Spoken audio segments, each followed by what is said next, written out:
Yine güzel bir günden herkese merhaba. Yaz yaklaşırken içim kıpır kıpır. O yüzden yazlık modellere bir an evvel başlayalım. Şöyle renkli renkli, ajurlu, delikli delikli, güzel güzel bluzlar giyelim, şallar yapalım. Ah, bunları yapmak çok zor mu diyorsunuz? Tabii ki değil. Benim kolay örgü sevenler kulübüm nerede? Orada mısınız? Tabii ki en kolayını, en basitini ama en gösterişlisini yapmak üzere yine buradayım. Çok güzel bir model yapacağız. Böyle zikzaklar gidecek, yanında ajurlar olacak. O kadar güzel bir model ki ve bunu düz örgü ve ters örgü örebilen herkes yapabilecek. Hiç düz örgü ve ters örgü de mi bilmiyorum diyorsunuz. Hemen önce benim o düz örgü ve ters örgüyü anlattığım videoyu izliyorsunuz ve ardından hemen bunu yapabiliyorsunuz. O kadar basit. Lafı fazla uzatmayayım. Ne kadar basit olduğunu sizler görün. Hadi yapımına başlayalım. İşte modelimiz harika görünmüyor mu? Bakın, harika giden şöyle güzel bir yol var. Yanlarında da küçük küçük delikler, ajurlar var. Peki bunun neresi kolay dediğinizi duyuyorum. Çok kolay, inanın bana. Modelimiz 4 ve 4'ün katlarından oluşuyor. Şurada gördüğünüz ajurlu kısım ve düz örgü olan, 2 tane düz örgü olan kısımla beraber 4 ilmek. İlmek atarken yani 4 ve 4'ün katlarını atıyorsunuz. 2 tane kenar ilmeği koyuyorsunuz ve sona da artı 2 düz örgü koyuyorsunuz. Şimdi burada karışık gelebilir ama ilmeği beraber atınca daha net anlayacaksınız. 2 tane kenar ilmeği koyuyorum sağa ve sola. Şimdi bir ajur için 4 tane ilmek atıyorum. Bu 4 ilmek neresi? Bakın, bu ajurlu kısım ve 2 tane düz örgü kısım. Yani modelimizin olduğu kısım. Şimdi ikinci ajur için yine bir 4 ilmek atıyorum. Üçüncü ajur için yine bir 4 ilmek. Dördüncü ajur için yine bir 4 ilmek atıyorum. Ve sonunda da eşit olsun diye 2 tane düz örgü ördüğümüz kısmı atıyorum. Yani 4'ün katları artı 2 düz ilmek, 2 tane de sağ ve sol kenar ilmeği. Bu kadar basit. Şimdi ne yapıyoruz? İlk sırada bir sıra böyle bir haroşa öreceğim. Ama benim biliyorsunuz örgüye başlamak için farklı böyle ilmek atma yöntemlerim var. Onlardan birini de tercih edebilirsiniz. Çok daha böyle şık duracaktır. İsterseniz dilimli, isterseniz fıstık ilmek atmayı kullanabilirsiniz. Veya lastik örgü de yapabilirsiniz. Şimdi sıra geldi, modelimizi nasıl yapıyoruz?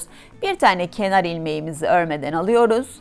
2 tane ilmeği düz örgü olarak örüyoruz. Ve şimdi 2 tane ilmeği sağ tarafa doğru şöyle önden düz örgü örer gibi sağ tarafa doğru birlikte örüyorum. Ve 2 ilmeği eksiltmiş oluyorum aynı zamanda. O yüzden bir tane dolayarak arttırıyorum. Bu bana aynı zamanda neyi sağlıyor? İşte o giden yolu ve ajuru sağlıyor. Şimdi 2 tane ilmeği düz örgü olarak örüyorum. Sonraki 2 ilmeği sağ tarafa doğru önden düz örgü örer gibi birlikte örüyorum. Ördüğüm, eksilttiğim ilmeği hemen dolayarak arttırıyorum ve bir ajur elde etmiş oluyorum. 2 tane düz örgü örüyorum. 2 ilmeği birlikte önden örüyorum sağa doğru. Hemen bir ilmek doluyorum. Sıranın sonuna kadar aynı işlemi yapıyorum. 2 düz örgü, 2 ilmeği birlikte sağa doğru düz örgü örer gibi örüyorum. Hemen bir tane şöyle şişime ipimi doluyorum. Sondaki 2 tane düz örgüyü örüp kenar ilmeğini de örüyoruz ve birinci sırayı tamamlamış oluyoruz. Ve bu yüzünde hiçbir şey yapmıyoruz. Hepsini ters örgü olarak örüyoruz. Şöyle kenar ilmeğini ördük, 2 tane düz örgüyü ördük. Ve bu doladığımız ilmek. Buradaki püfü göstereyim size. Bakın, şişin üzerine attığımız ilmek. Onu şuradan önden değil de hemen şuradan alıyorum ki Böylece ajurumun deliği büyük oluyor ve bir ajur gibi görünüyor. Tek püf noktası bu. Hepsini ters örgü örüyoruz ama doladığım ilmeği nereden aldığımı görüyorsunuz. Şu hemen kenardan alıyorum ve bu yüzde hepsini ters örgü örüyorum. Hiçbir şey yapmıyorum. Ajurlarımız oluştu. Ne yapıyoruz? İkinci aşamaya geçiyoruz. Ajurlarım nerede oluştu? Sol tarafta oluştu ve sağa doğru eksiltmiştik. Böyle görüyorsunuz. Sağa doğru gidiyor. Şimdi sola doğru gitmesini istiyorum ve ajurun sağ tarafa gelmesini istiyorum. Zaten örgümüz 2 aşamadan oluşuyor. Bu ikinci aşama. Ne yapıyoruz? Kenar ilmeğini yine örmeden alıyorum.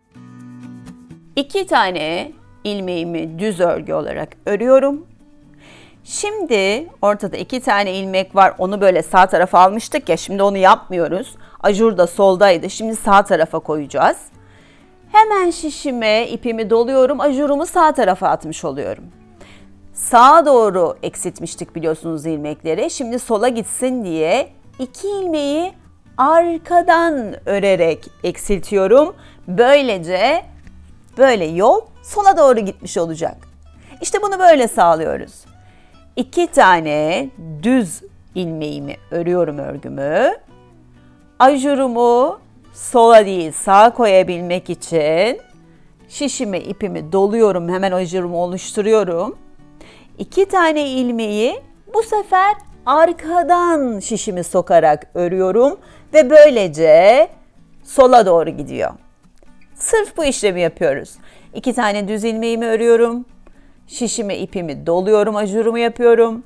2 tane ilmeği arkadan birlikte örerek eksiltiyorum. Yani işin püf noktası bu. Biz sağa yön veriyoruz, bir sola yön veriyoruz. Ajurların da yerlerini değiştiriyoruz. Bu kadar basit. Başka da hiçbir işlem yapmıyoruz. Son 2 düz ilmeğimi örüyorum. Kenar ilmeğimi de örüyorum. Ve diğer yüzde biliyorsunuz hiçbir şey yapmayacağız. Ajurlarımız bakın bir solda, bir de sağda oldu. O güzel yolda bir sağa bir sola doğru yol aldı. Şimdi bu yüzde dediğim gibi hiçbir şey yapmadan tüm ilmeklerimi ters örgü olarak örüyorum.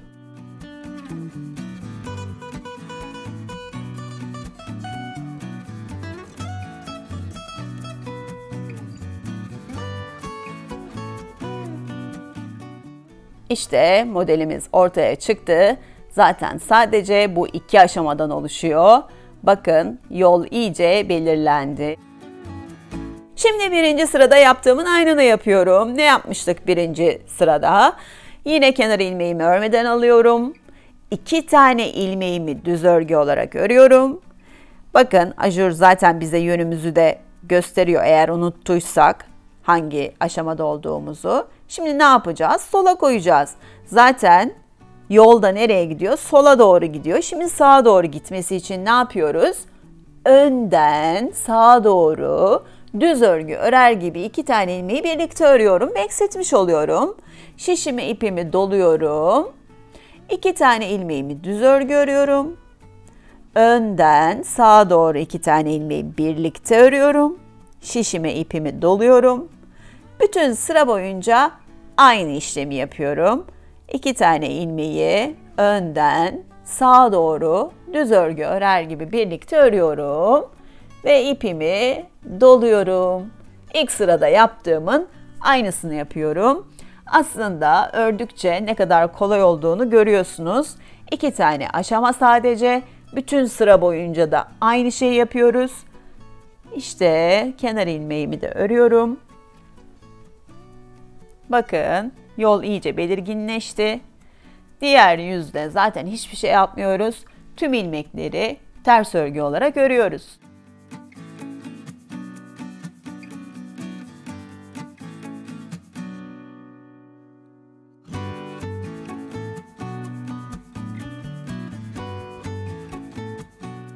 İşte modelimiz iyice ortaya çıkmaya başladı. Şimdi ikinci aşamaya geçiyoruz yine. Kenar ilmeğini örmeden alıyorum. 2 tane ilmeğimi örüyorum. Ne yapıyorduk şimdi? Ajur solda, yönümüz de sağa doğru. Şimdi yönümüzü sola doğru ve ajuru da sağda yapmak için önce ipimi şişe doluyorum, ajurumu oluşturuyorum. 2 tane ilmeği de bu sefer arkadan böyle şişimi sokarak örüyorum. Böylece yön sola doğru gitmiş oluyor. Yani birinci sırada önden 2 ilmeği kesip arttırıyoruz. İkinci aşamada da ipimi dolayıp arttırıyorum. Arkadan 2 ilmeği örüyorum. Bu kadar basit aslında. Ne yapıyoruz? İpimizi şişimize doluyoruz, arttırıyoruz. 2 ilmeği arkadan şişe sokup böyle örüyoruz. Böylece sola doğru gidiyor. Hep aynı şeyi yapıyoruz. Şişime ipimi doladım.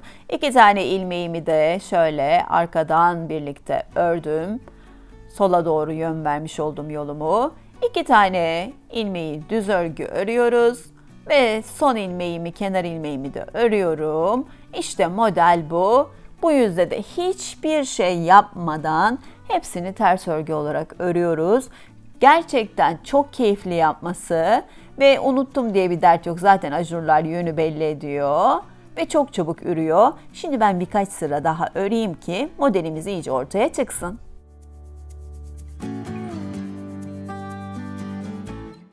İşte modelimiz iyice görünüyor. Harika virajlı bir yol gibi değil mi? Kenarında da harika ajurlar. 2 aşamadan oluşuyor. Örgümüz çok basit. Birinci sırasında ne yapmıştık? Sağa doğru önden 2 tane ilmeği birlikte kestik, ördük. Sonra bir tane arttırdık, doladık. 2 tane düz ördük. İkinci aşamada ne yapıyoruz? Bu sefer önce doluyoruz ipimizi, arttırıyoruz, ajurumuzu oluşturuyoruz ve 2 ilmeği arkadan birlikte örüyoruz. Yönümüzü sola doğru veriyoruz ve diğer yüzlerine de hiçbir şey yapmadan ters örgü örüyoruz. İşte bu kadar kolay. İşte gördüğünüz gibi bu harika, ajurlu, delikli yazlık modeli yapmak bu kadar kolay. Umarım beğenmişsinizdir. Yorumlarınızı sabırsızlıkla bekliyorum.